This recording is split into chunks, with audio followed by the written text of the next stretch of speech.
My husband left me stranded, 300 miles away as a joke. 1 year later, my husband found me, and his smile vanished when he saw who stood behind me. Their laughter still echoes in my nightmares sometimes, sharp and shrill, like glass shattering on concrete. But on that blindingly bright afternoon, standing alone in a haze of dust, as the silver Ford F-150 disappeared around the bend, it was the loudest sound I had ever heard. "Mason!" I screamed, running after the truck, my arms flailing uselessly in the air. "Mason, stop! This isn't funny at all!" But they didn't stop. Through the rear window, I could see them, Mason in the driver's seat, and Haley, my sister-in-law, and London, my husband's best friend, poking their heads out the passenger window, phones raised, the little red recording lights blinking like tiny mocking eyes. Their voices carried back through the hot wind, warped by distance and engine noise, but impossible to mistake for anything other than their cruel amusement. "Good luck, Eleanor. See you in 300 miles. That was Haley, always the loudest one, always the one who pushed everything too far. Then the truck turned the corner, and suddenly the world went quiet except for the pounding of my heart and the whisper of wind through the empty stretch of land. I stood there for a full minute, unable to make sense of what had just happened. My mind kept trying to explain it away, insisting this had to be a mistake. Any second now, they'd come back around the bend, laughing but pretending to be sorry, and Mason would lean out the window with that boyish grin that used to make my knees weak and say, "You should have seen your face, babe." Then we'd all squeeze back into the truck and keep driving home to Arizona. Any moment now. But the road stayed empty. The only movement was the heat rising off the asphalt and a lazy tumbleweed drifting across the two-lane highway. I slowly turned, taking in my surroundings. The gas station was a lonely outpost, one pump, a tiny convenience store plastered with sun-faded beer and cigarette signs, and a restroom that reeked of ammonia even from 30 feet away. Beyond that, nothing but scrubland stretching toward distant mountains in every direction.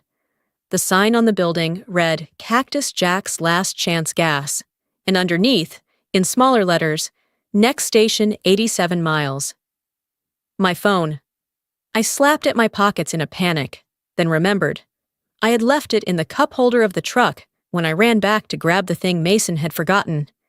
He'd asked me so sweetly, too, with a smile that once made my knees go weak. "Honey, I'm tired. Could you run back and get it for me? You're the best." And like the dutiful wife I had been trained to be over 5 years of marriage, I had opened the door, gone back to the spot where we'd just rested, not questioning a thing. I'd left my phone, my wallet, my ID, everything in the truck. Now I had nothing. No money, no identification, no way to call anyone. The sun beat down on me like a punishment, and it hit me with a jolt of panic that I didn't even have water. I stumbled toward the little store. The cashier was a weathered man in his 60s, sitting behind a bulletproof window, watching a tiny TV with the volume turned low. "My husband abandoned me," I said, the words sounding strange as they left my mouth. "I need to use your phone." He barely glanced at me. "Pay phones out back. Takes coins only." "I don't have money. He took my wallet, please." "Store policy, ma'am. Can't let customers use the business line." He gestured vaguely toward the back of the building. The payphone had been vandalized, the cord cut, the receiver dangling uselessly. I stood there staring at it, my warped reflection staring back at me in the metal casing. I looked small and scared, my brown hair wild from the wind, my face flushed red from the sun. I walked back inside and tried again. "Please." "I'm stranded. My husband." "They usually come back," the cashier cut in, eyes still fixed on the TV. "Seen it a dozen times. Wives left, husbands left. They always come back after an hour or two. Just wait outside." But my gut told me Mason wouldn't be back in an hour. Maybe not in a few hours. Maybe not until tonight, after they'd had their fun and filmed enough footage for whatever stupid video they were making.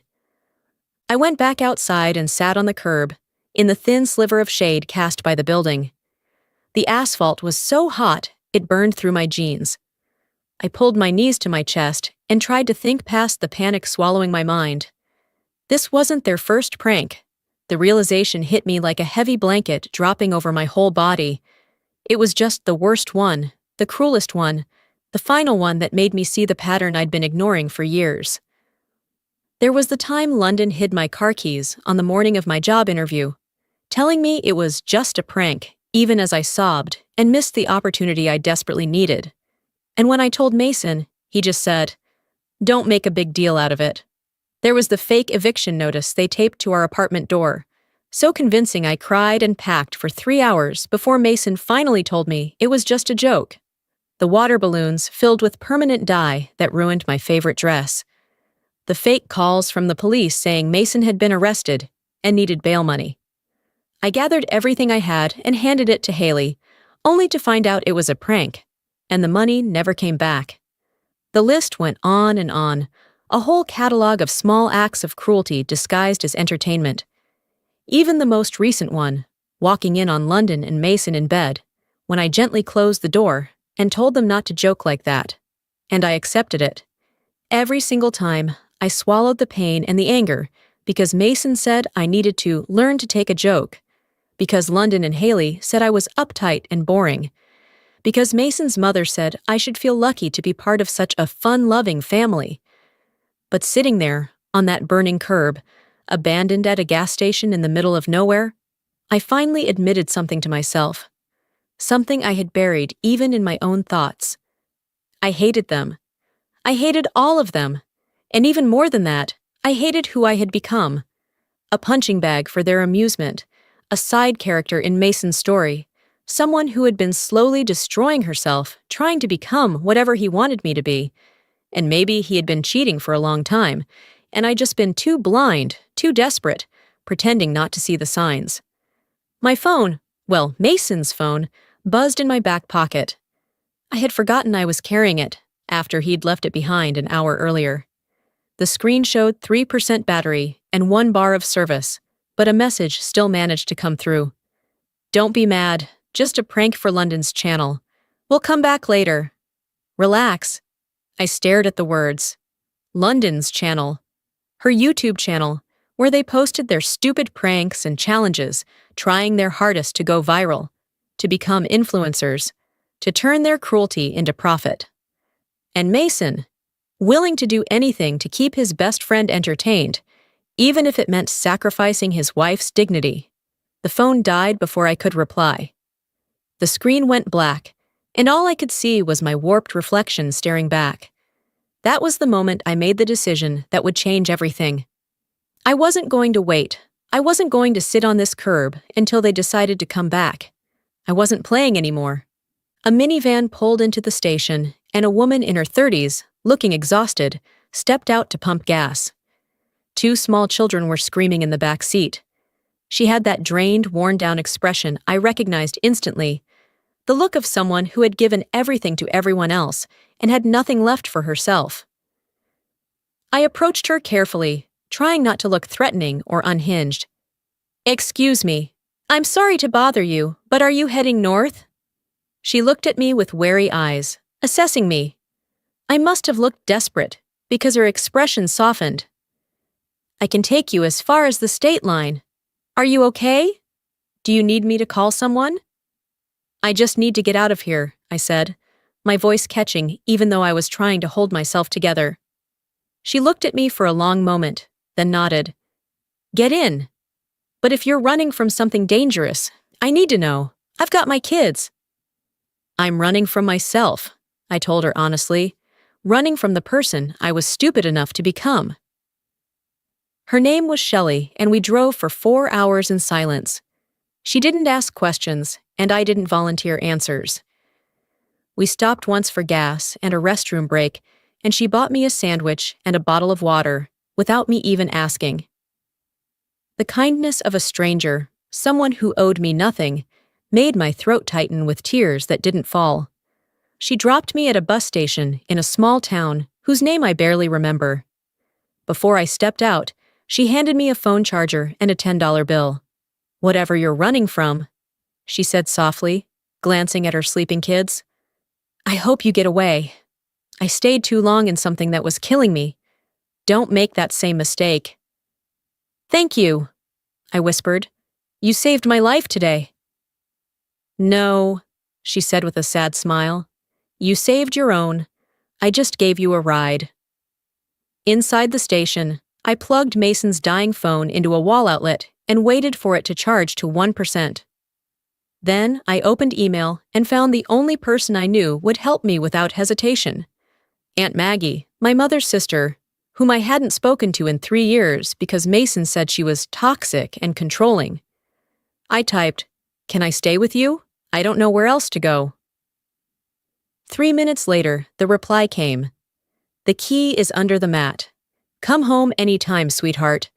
I used Shelley's $10 and the last of Mason's battery to buy a one-way bus ticket. Then I popped out the SIM card, snapped it in half, and tossed both pieces into the trash.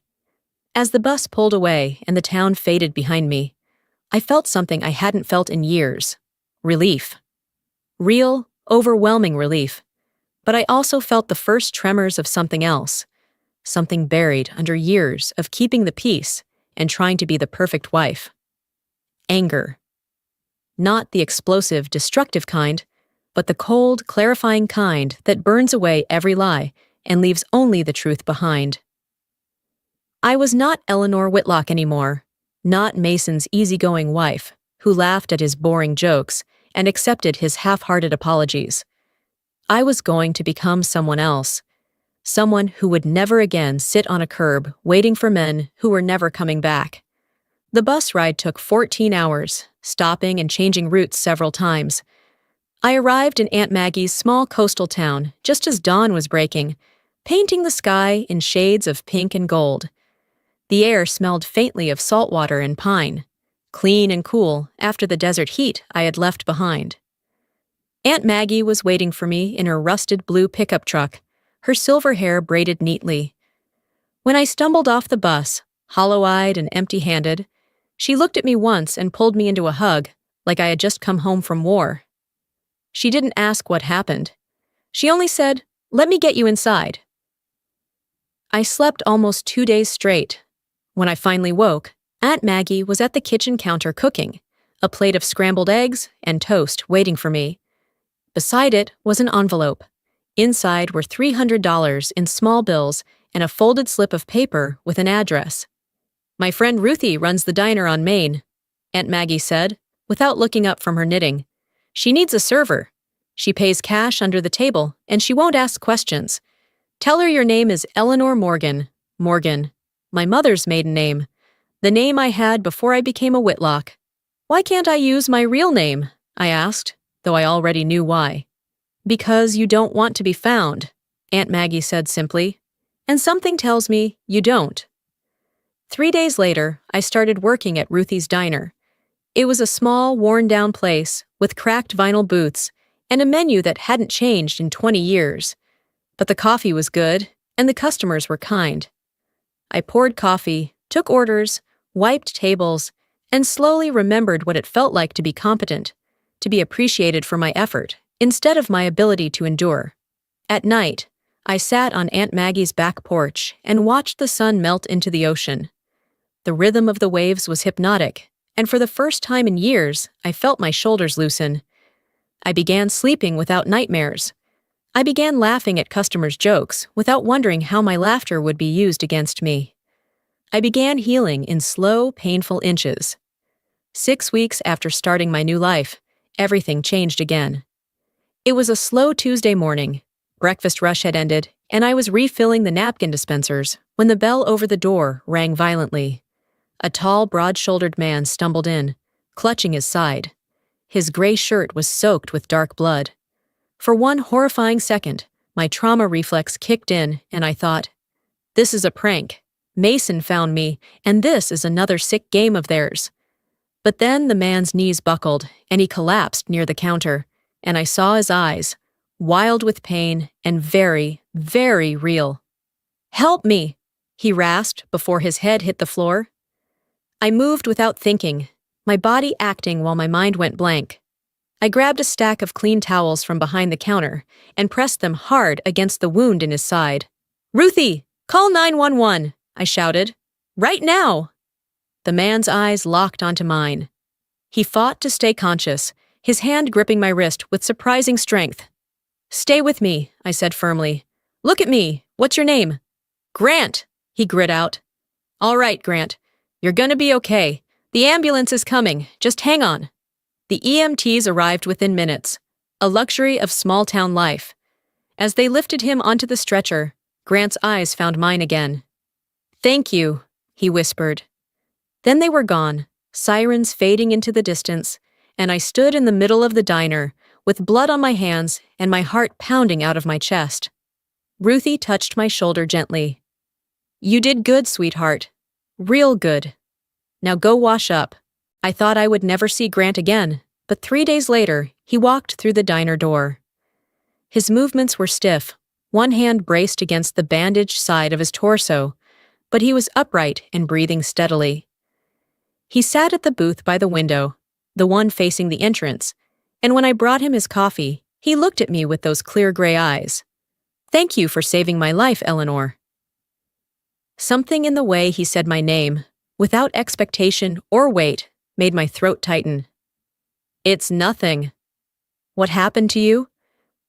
"Wrong place, wrong time," he said, and something in his expression told me not to push. So I didn't. I just refilled his coffee and went back to work.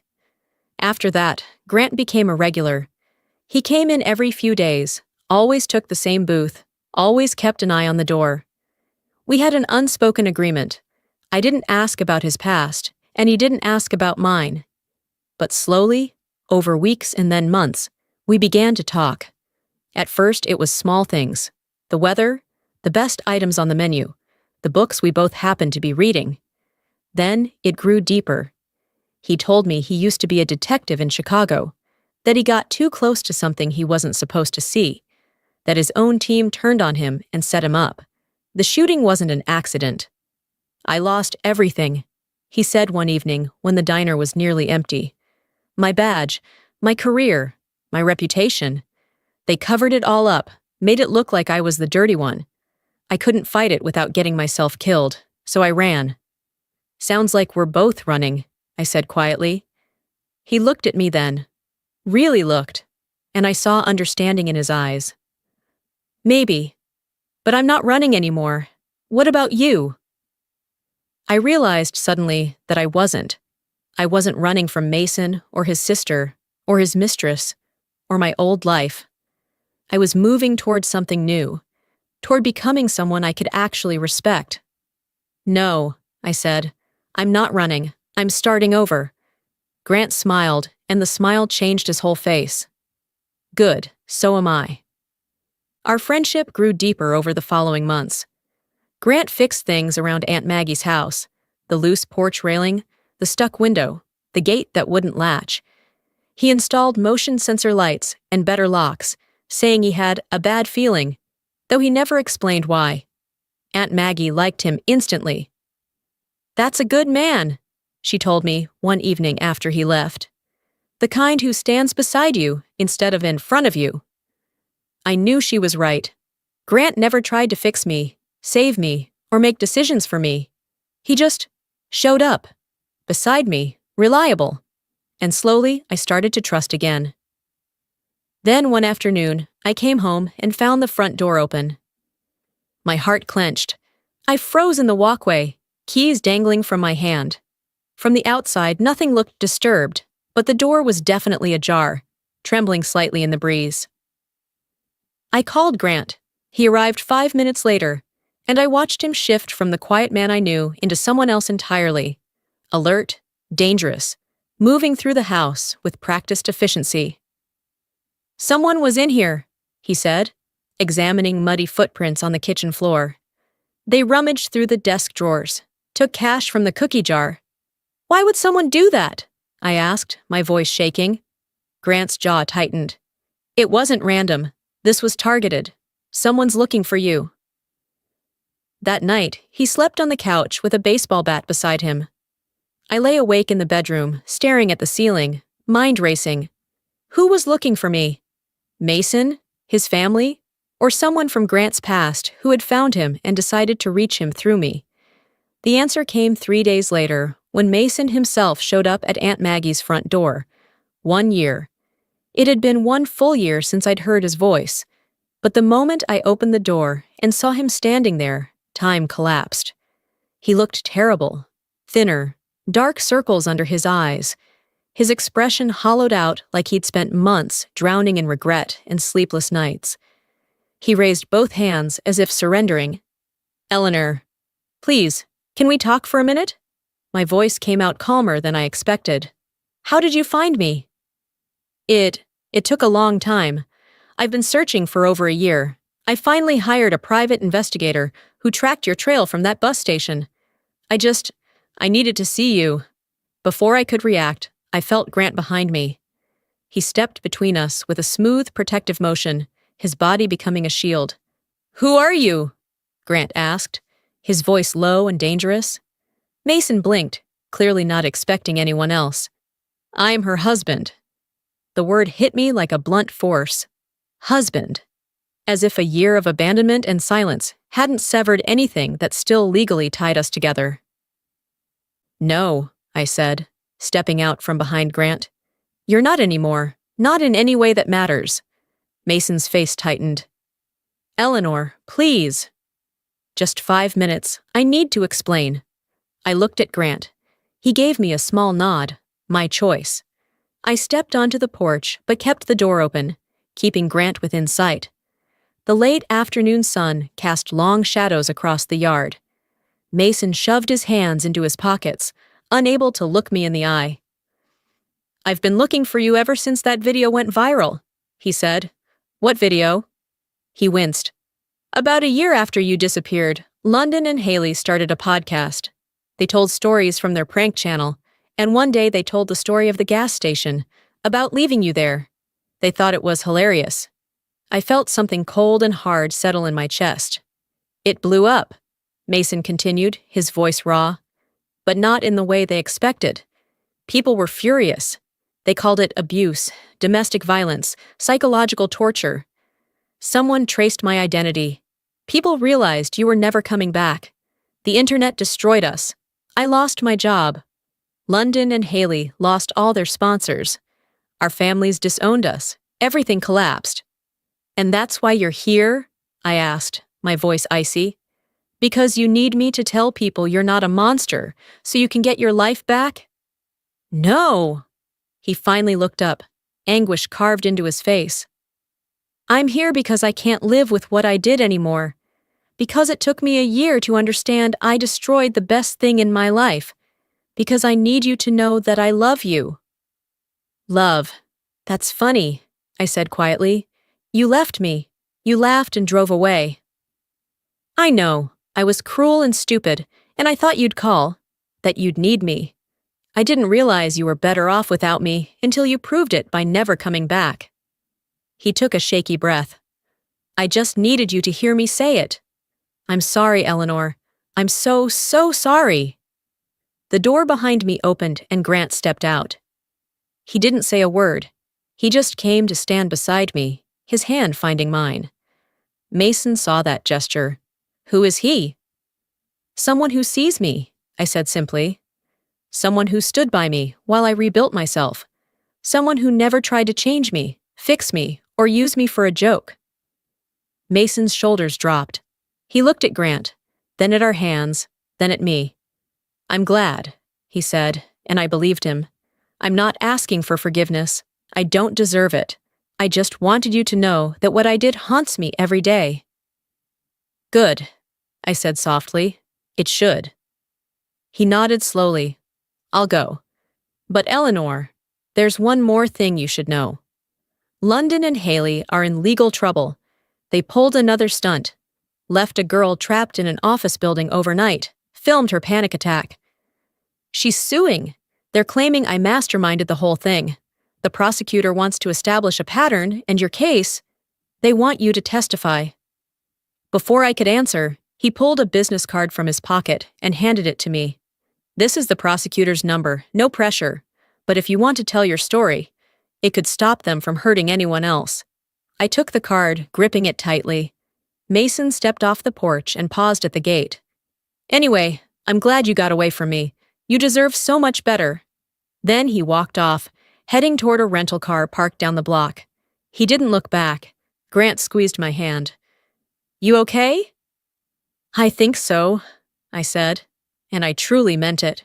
4 months later, I stood in the courthouse, wearing the navy blue blazer I bought just for this day, and told my story to the jury.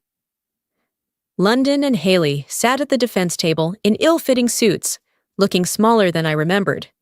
The smugness was gone. No cameras, no confident smiles.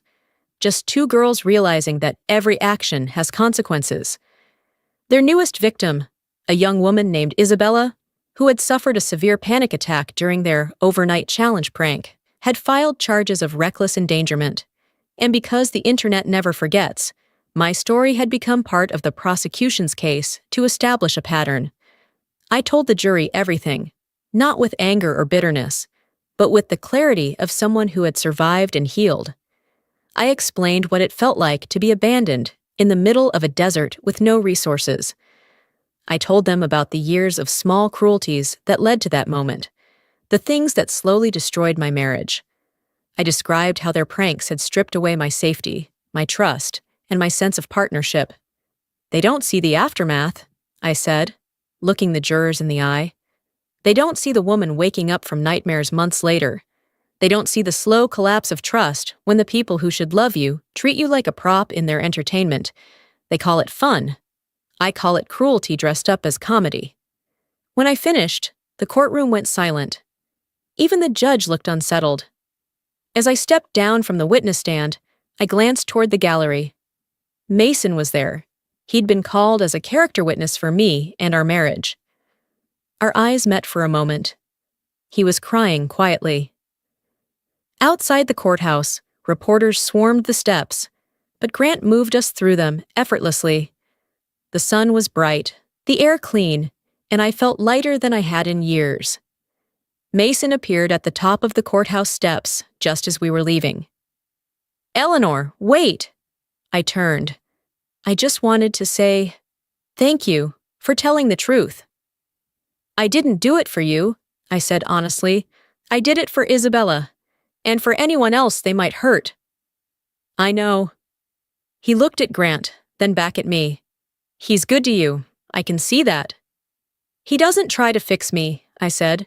He just stands beside me while I fix myself. Mason nodded, tears rolling down his cheeks. Do you hate me? I had thought about this question a long time.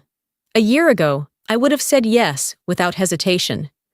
But now, standing in the sunlight, Grant's warm hand holding mine, and a future spreading out in front of me, full of possibility, I realized something surprising. No, I said. I don't hate you, Mason. I just don't belong to you anymore. I'm not sure I ever really did.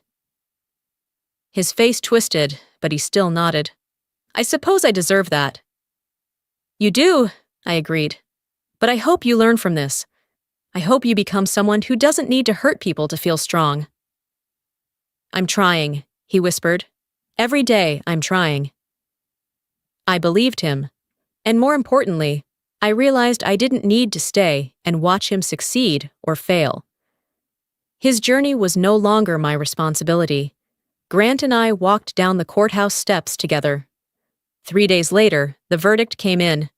Guilty on all counts. London and Haley were sentenced to community service, heavy fines, and probation. More importantly, their platform was destroyed. No more podcast. No more prank channel. No more victims. 1 week after the criminal verdict, Grant and I drove back to the courthouse one last time. I had already prepared and filed the unilateral divorce petition myself during the same week Mason showed up at Aunt Maggie's door. No mediation, no negotiation, no need for him to appear at any earlier hearing. Just one short line in the filing. The respondent abandoned the petitioner in a dangerous condition and provided no support or contact for more than 1 continuous year. The case file included Mason's final text message, the viral prank video, the old police report, and Shelley's notarized statement. Mason was there that day too, summoned to sign additional documents. He sat in the last row, gaunt, wearing the same gray suit from the day I testified. When the clerk called his name, he stood and walked up without once looking at me. The attorney handed him a pen. Mason took it and signed every box. Agree to divorce, no asset dispute, willingly assume all court costs and fees. No objections, no bargaining. Only the sound of the pen sliding across paper and the sharp crack of the judge's gavel. The marriage between Mrs. Eleanor Morgan and Mr. Mason Whitlock is officially dissolved as of today. I received 2 fresh copies of the divorce decree, still warm from the clerk's printer. Grant stood right behind me, saying nothing, his hand resting lightly on my shoulder. Just enough to remind me he was there, but not enough to intrude on a moment that was mine alone. Out in the hallway, I opened the envelope and pulled out 1 copy. The paper was thin, but impossibly heavy with the 5 years it represented. I looked at the bright red stamp reading "Divorced," and I smiled. Not a victorious smile, but the smile of someone who has finally cut free the last rope anchoring her to the ocean floor. I folded the paper slowly, slipped it into my coat pocket, then suddenly turned and walked toward Mason, standing quietly at the far end of the hall. I handed him the other copy. "Take it," I said. "You need it more than I do." Mason looked up, eyes swollen. He took the document with both trembling hands, as if afraid to crease it. "Thank you," he whispered, voice rough.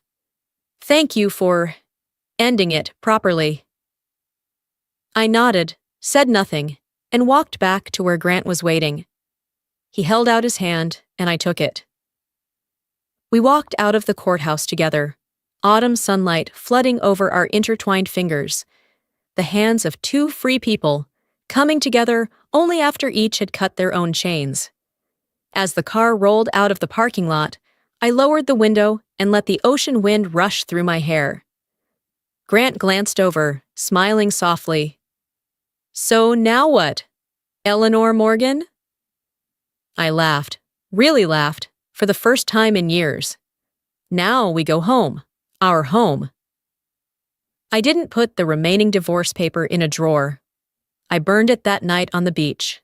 The small flame rose, carrying with it the final remnant of the Whitlock name for my life. The ashes lifted, drifted into the air, blended with the waves, dissolved into the sea. From this moment on, I had only one name, Eleanor Morgan, and I had never seen it look so beautiful.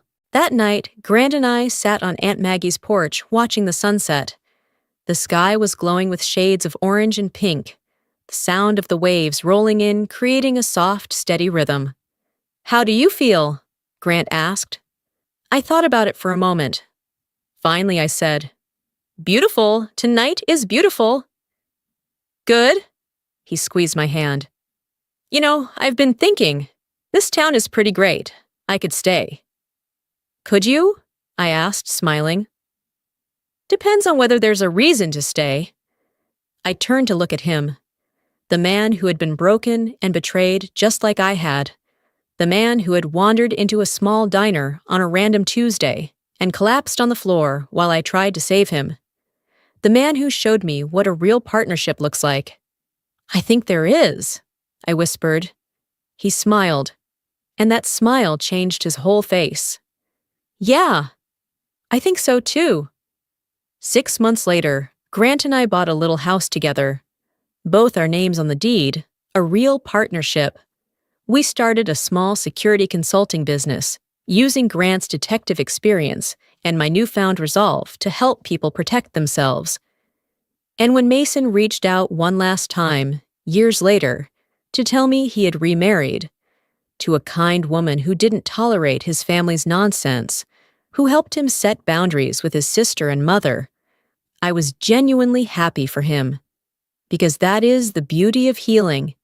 It lets you wish good things for the people who hurt you, not because they deserve it, but because their suffering no longer defines your happiness.